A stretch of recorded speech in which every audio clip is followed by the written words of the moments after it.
नमस्कार दोस्तों, मैं रविंद्र त्रिपाठी आप सबका अपने YouTube channel cinema with Ravindra Tripathi पर स्वागत करता हूँ। दोस्तों, स्कैम 2003 सोनी लीव पर आ चुका है, जिसका निर्देशन तुषार हीरानंदानी ने किया है। और ये वेब सीरीज़ आने के बाद जो है, पूरा हो जाने के बाद, यानी कि 10 इसके एपिसोड आ चुके हैं। अब अब्दुल करीम तेलगी के उत्थान और पतन की पूरी कहानी सामने आ गई है। दोस्तों, ये लेकिन एक सब कहानी नहीं है। इसको देखने के बाद मुझे ये लग रहा है, और शायद आपको भी लगेगा, और अगर आप देख चुके हैं तो आपको और लग रहा होगा कि एक मेटाफर है कि कैसे हिंदुस्तान में है, जो भारतवर्ष में है, वो हमारी ब्यूरोक्रेसी में, हमारी नौकरशाही में, हमारे पॉलिटिशियंस में जो पूरा विधायिका की जो व्यवस्था है, और कैसे आम आदमी के जीवन में भी इतने सारे दांवपेच हैं, इतने सारे लूप होल्स हैं। कोई कोई आदमी बड़ा स्कैम कर ले, ये आसान सी बात लगती है। अब्दुल करीम तेलगी, जैसा कि आप जानते होंगे, पहले भी इसके बारे में आ चुका है। एक साधारण आदमी था। ये रेलवे में सब्जी और फल बेचा करता था, ज़्यादातर। और ये कर्नाटक में इसका जन्म हुआ था, खानापुर में। लेकिन उसके बाद ये बम्बई पहुंच गया, और उसके बाद इसने जो स्टाम्प पेपर घोटाले का एक बड़ा नेटवर्क तैयार किया, वो कई हज़ार करोड़ का है। मतलब कुछ लोगों का कहना है कि 20,000 करोड़ का है, कुछ लोगों का कहना है कि 33,000 करोड़ का है। मतलब अनलिमिटेड है। कितना भी हो, अगर 20,000 करोड़ भी मान लिया जाए तो बहुत बड़ी बात है। लेकिन ये सब उसने अकेले अपने बूते नहीं किया था।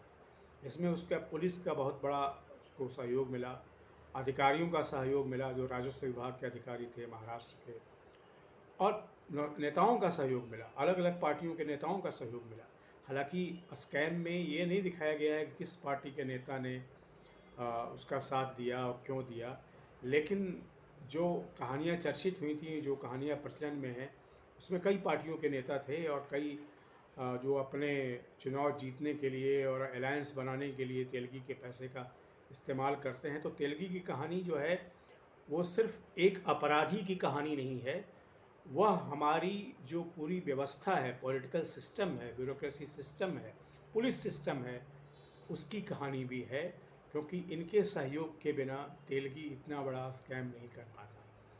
और उसके तार तो पूरी मतलब भारतवर्ष में फैले हुए थे, महाराष्ट्र और कर्नाटक के अलावा।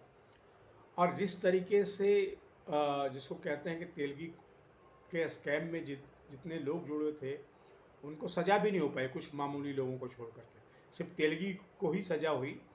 उस पर कई साल के मुकदमे लगे। आखिर वो मर भी गया, शौक बर्दाश्त नहीं कर पाया वो। लेकिन ये जो कहानी है तेलगी की, मैं तो इसको जब मैंने पूरा देखा तो मैं बहुत देर तक निश्चेष्ट पड़ा रहा कि आखिर एक साधारण सा आदमी, बहुत जो कम पढ़ा लिखा है, वो इतने बड़े लोगों को कैसे मैनिपुलेट कर सकता है। तेलगी जो है, उसकी कहानी मैनिपुलेशन की कहानी है, स्कैम की कहानी तो है ही। और भारतीय राजनीतिक व्यवस्था में, और भारतीय पुलिस व्यवस्था में, भारतीय नौकरशाही व्यवस्था में, यहाँ तक कि जहाँ स्टैम्प पेपर छपता है, वो जो जहाँ इस्टेब्लिशमेंट है, जो प्रिंटिंग प्रेस है, वहाँ का एक बहुत बड़ा नौकरशाही का जाल है। वो सबको भेद करके उसने इतनी आसानी से भेदा कि आश्चर्य होता है कि क्या हम एक ऐसी रोबस्ट व्यवस्था तैयार कर पाए हैं, या कर पाएंगे भी, जहाँ कोई आदमी स्कैमिस्टर जो है, वो सारे व्यवस्था को तहस नहस कर दे। बहरहाल दोस्तों, ये एक मुझे लगता है कि एक आई ओपनिंग जिसको कहते हैं, एक वेब सीरीज़ है, जिसको हंसल मेहता ने इसको कंसीव किया है। और जैसा कि मैं बता चुका हूँ कि इसको तुषार हीरानंदानी ने इसको डायरेक्ट किया है। और इसमें गगनदीप रियार जो हैं, बहुत अच्छा उन्होंने भूमिका निभाई है तेलगी की। बहुत ही इम्प्रेसिव, रियल तेलगी लगता है गगनदीप के पूरे कैरेक्टराइजेशन में। एक बहुत, जिसको कहते हैं कि ऐसा लगता है कि एक साधारण आदमी कैसे असाधारण बनता है। वो देखने में साधारण, पर बोलने में और थिंकिंग में जो है, उसका जो उसके दिमाग में जो तीखापन है, उसके दिमाग में जो चालें हैं, उसके जो चालें में, जिसमें वो सबको फंसाता है, अफसरों को फंसाता है, बड़े बड़े अफसरों को फंसा लेता है, पुलिस के बड़े बड़े अफसरों को, बड़े बड़े नेताओं को। आखिर उसका दिमाग जो है कितना जटिल रहा होगा, इसकी पूरी कहानी है। और आ, आ, तो कई अभिनेताओं, मुकेश तिवारी सेकंड एपिसोड में है, बहुत अच्छा रोल किया है उन्होंने।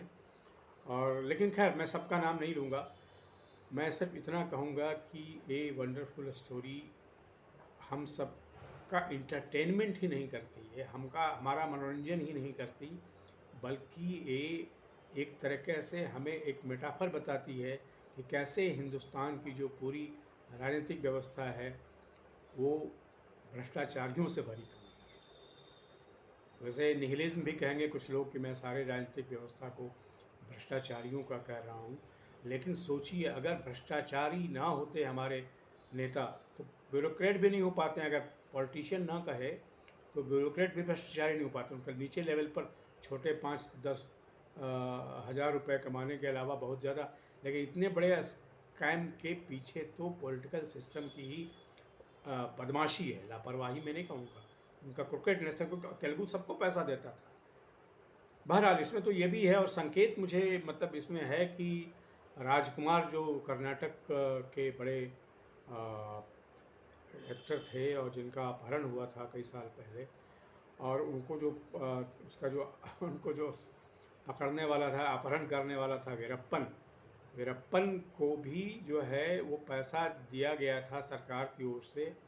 वो ऐसा संकेत इसमें मिलता है, नाम सीधे सीधे नहीं है, संकेत है कि वो कहीं तेलगी का पैसा लेकर के दिया गया था, क्योंकि उतना बड़ा पैसा वीरप्पन को कहाँ से पहुँचता। बहुत सारी चीज़ें हैं, ये शायद इन्वेस्टिगेट करने वाली चीज़ें हैं।